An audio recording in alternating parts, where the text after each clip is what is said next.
আমাদের সম্ভাব্যতার এক মডিউল থেকে কিছু সমস্যার সমাধান করা যাক। প্রশ্ন বলছে আমাদের কাছে যে ব্যাগ আছে তাতে ৯টি লাল মার্বেল, ২টি নীল মার্বেল আর ৩টি সবুজ মার্বেল রয়েছে। এখন ব্যাগ থেকে নীল নয় এমন মার্বেল তোলার সম্ভাব্যতা কত? তাহলে এখানে আমি প্রথমে ব্যাগটা আঁকি। এই হলো আমার ব্যাগ, আর ধরছি এটি স্বচ্ছ। প্রথমে আছে ৯টি লাল মার্বেল, এদেরকে আঁকা যাক। ১ ২ ৩ ৪ ৫ ৬ ৭ ৮ ৯, ৯টি লাল মার্বেল। অনেকটা কমলা মনে হচ্ছে, কিন্তু যাই হোক, কাজ চলবে।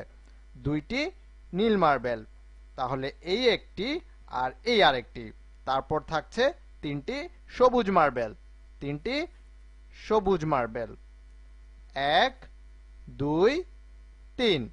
এখন ব্যাগ থেকে নীল নয় এমন মার্বেল তোলার সম্ভাব্যতা কত?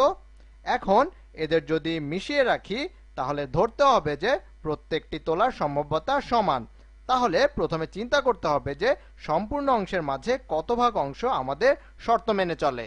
তাহলে দেখতে হবে সবগুলো ঘটনা কি কি, আমরা কত রকমের মার্বেল তুলতে পারি। তা হচ্ছে আমাদের মার্বেলের মোট সংখ্যা, মানে ১ ২ ৩ ৪ ৫ ৬ ৭ ৮ ৯ ১০ ১১ ১২ ১৩ ১৪, ১৪টি পৃথক মার্বেল, ১৪টি পৃথক মার্বেল। এটি হচ্ছে মোট সম্ভাবনা সংখ্যা। এখন দেখতে হবে এর কত ভাগ আমাদের প্রশ্ন মেনে চলে বা শর্ত মেনে চলে। আমরা আসলে ৯ যোগ ২ যোগ ৩ করেও ১৪ পেতে পারতাম। যাই হোক, কত সেই সংখ্যা? আমাদের মনে রাখতে হবে আমাদের নীল নয় এমন মার্বেল তুলতে হবে, বা বলা যায় লাল বা সবুজ মার্বেল তুলতে হবে, কারণ আমাদের কাছে নীল বাদে আছেই শুধুমাত্র লাল এবং সবুজ। তাহলে নীল নয় এমন মার্বেল কয়টি আছে? কয়েকভাবে চিন্তা করা যায়। তুমি বলতে পারো ১৪টা মার্বেল, মোট নীল ২টি, তাহলে ১৪ বিয়োগ ২ মানে ১২টি নীল নয় এমন মার্বেল। বা তুমি গুনতেও পারো ১ ২ ৩ ৪ ৫ ৬ ৭ ৮ ৯ ১০ ১১ ১২টি, মানে ১২টি নীল নয় এমন মার্বেল। আবার বলছি, মানে ১২টি নীল নয় এমন মার্বেল। এটি হলো নীল নয় এমন মার্বেলের সংখ্যা। তাহলে এরা আমাদের প্রদত্ত শর্ত মেনে চলে, আর এরা আমাদের সর্বমোট সম্ভাবনা। এখানে এরা সরলতম রূপে নেই, কারণ ১২ এবং ১৪কে ২ দিয়ে ভাগ করা যায়। যদি লব ও হরকে ২ দিয়ে ভাগ করি তাহলে আমরা পাই ৬/৭। তাহলে ব্যাগ থেকে নীল নয় এমন মার্বেল পাওয়ার সম্ভাবনা হলো ৬/৭। আরেকটি করা যাক। নিচের তালিকা থেকে যদি কোনো সংখ্যা নিতে বলা হয় তবে তা ৫-এর গুণিতক হওয়ার সম্ভাব্যতা কতটুকু? তাহলে আমরা এখানে জানতে চাই কোন ভগ্নাংশটি প্রশ্নের শর্ত মেনে চলে, আর শর্ত হলো ৫-এর গুণিতক হতে হবে। প্রথমে দেখি মোট সম্ভাবনা কত। প্রথমে দেখে নিচ্ছি যে মোট সম্ভাবনা কত। এই ক্ষেত্রে তা হলো যেসব সংখ্যা যারা তালিকায় আছে, ১ ২ ৩ ৪ ৫ ৬ ৭ ৮ ৯ ১০ ১১ ১২। তাহলে ১২টি সম্ভাবনা রয়েছে, আর আমরা এদের যে কোনো একটি নিতে পারি। এদের মাঝে কারা ৫-এর গুণিতক? অন্য রং নিচ্ছি। তাহলে ৫-এর গুণিতক এখানে ৩২ গুণিতক নয়, ৪৯ও গুণিতক নয়, ৫৫ ৫-এর গুণিতক। আমরা আসলে ওইসব সংখ্যা খুঁজছি যাদের একক স্থানে ৫ বা ০ আছে। ৫৫ ৫-এর গুণিতক, ৩০ও ৫-এর গুণিতক, ৫৬ নয়, ২৮ও নয়, ৫০ হলো ৫ গুণ ১০, তাহলে এটি একটি গুণিতক। এটি ৮ গুণ ৫ বা ৪০। একই সংখ্যা আবার ৮ গুণ ৫, এরা ৫-এর গুণিতক। আর ৪৫ হচ্ছে ৯ গুণ ৫, এখানে ৩ গুণিতক নয়, ২৫ হচ্ছে ৫ গুণ ৫। তাহলে আমি ৫-এর সবগুলো গুণিতককে বৃত্ত দিয়ে দেখিয়ে দিচ্ছি। সবগুলো সংখ্যার মাঝে যেগুলো শর্ত মেনে চলে তেমন সংখ্যা হলো ১ ২ ৩ ৪ ৫ ৬ ৭। ৭টি সম্ভাবনা যারা আমাদের শর্ত মেনে চলে। আমি আবারও বলছি, ৭টি সম্ভাবনা যারা আমাদের শর্ত মেনে চলে। এই সমস্যায় ৫-এর গুণিতক এমন সংখ্যা নেওয়ার সম্ভাব্যতা হলো ৭/১২। এখন তাহলে আরেকটি করা যাক। একটি বৃত্তের পরিধি হলো একটি বৃত্তের পরিধি হলো 36 পাই। বৃত্তটি আঁকি, একটি বৃত্তের পরিধি 36 পাই। ধরি বৃত্তটি দেখতে এমন হবে। আরো ভালোভাবে আঁকা যাবে। ধরা যাক এই আমাদের বৃত্ত, এবং তারা দিয়েছে পরিধি বা সারকামফারেন্স হচ্ছে 36 পাই। আমি আবার বলছি, পরিধি বা সারকামফারেন্স হচ্ছে 36 পাই। আরো বলা আছে যে এই বৃত্তের ভিতরে আরেকটি ছোট বৃত্ত আছে যার ক্ষেত্রফল হলো 16 পাই। তাহলে বড়টির ভিতরে এমন একটি ক্ষুদ্রতর বৃত্ত আছে যার ক্ষেত্রফল হচ্ছে 16 পাই। এখন আমরা এখানে বড় বৃত্তটির মাঝে একটি বিন্দু নিলাম। এমন যদি করা হয় তবে সম্ভাব্যতা কত হবে সেটির এই ছোট বৃত্তটিরও মাঝে থাকার। এখানে একটি মজার ব্যাপার আছে, কারণ একটি বৃত্তে অসীম সংখ্যক বিন্দু থাকে।